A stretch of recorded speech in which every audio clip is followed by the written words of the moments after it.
मुँह का निवाला छीन के पैसा जमा किए थे, फोकट से नहीं करे थे, बताओ हैं? तो हमारे भविष्य के लिए, हमारे बच्चों के भविष्य के लिए जमा करे थे पैसा, उसके बावजूद भी हमको नहीं मिल रहा है। तो हम लोग को हमारा अधिकार मिलना चाहिए सर। क्या हमने सरकार से कोई ऐसी जागीर मांग ली है कि जो सरकार हमारी एक मिनिमम पेंशन के लिए इतना समय लगा रही है? जब चुनाव आते हैं तो सरकार ये कहती है कि हमें वोट दीजिए और हम आपका पेंशन का मुद्दा हम इसे सॉल्व करेंगे। रोज आश्वासन दे देती है और आश्वासन के बाद वहीं के वहीं हो जाती है सारी बात। तो मैं सरकार से यही कहना चाहूँगी कि जल्द से जल्द इस मुद्दे को ख़त्म किया जाए, लोगों की सुनवाई जल्दी से जल्दी उस पर रहम किया जाए। कभी बैठ के राजनीतिक चीज़ों को छोड़ के कभी इंसानियत के लिए भी सोच लिया जाए। आप भी एक दिल रखते हैं इंसानियत का, आप भी उसी दौर से गुजर रहे हैं, 70 साल की एज में आप भी हैं। ज़रा सोच के देखिए, अगर आपके पास खाने पीने को नहीं हो और आपके बच्चे आपको ना पूछें, आपके पास घर ना हो रहने के लिए, किराया भरते हो, तो आपकी स्थिति क्या होगी?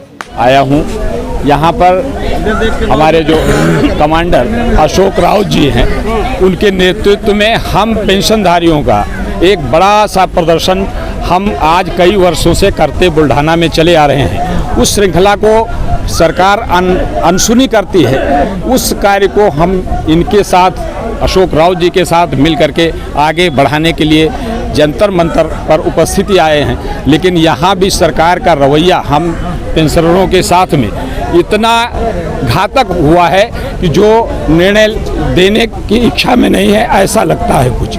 लेकिन मैं प्रधानमंत्री से या किसी से इतना अनुरोध नहीं कर पाऊंगा, इसलिए कि जब वो मेरी बातों को सुनने के लिए तैयार नहीं है तो वो आगे क्या दिशा निर्देश देंगे अपने सहकर्मियों को कि हम लोगों की बातों को सुने और समझें।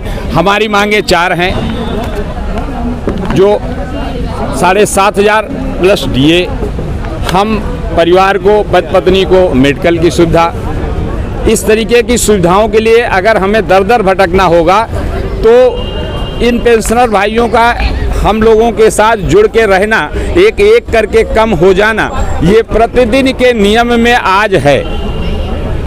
इस तरीके के क्रियाकलापों को प्रधानमंत्री जी को देखना चाहिए कि ये बुजुर्ग आपके पास आज नहीं, कई बार प्रयास किए मिलने को और मिले भी आप, तो उनकी बातों को सुने हैं और सुन करके अनसुना आप तो नहीं कर रहे हैं, हम यहाँ नहीं कहेंगे, लेकिन जो बीच के कैडर्स हमारे हैं, आपके मीडिएटर बने हुए हैं, वो जरूर इस बात को नकार रहे हैं कि हम आपके पास तक ना जा पाएं। जिस तरीके से आज 2 दिन से हम पेंशनरों के साथ में यहाँ घटना घट रही है कि जंतर मंतर पे मुझे परमिशन नहीं दी जा रही अशोक राउत जी के साथ में अंदर जाने के लिए, यह एक विडंबना है हमारे इस सरकार की।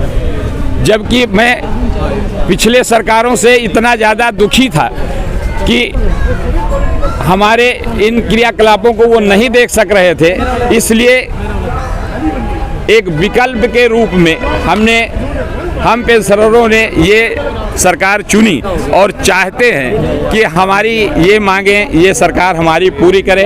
बस मैं इतनी ही बात कह के अपनी बात को समाप्त करता हूँ।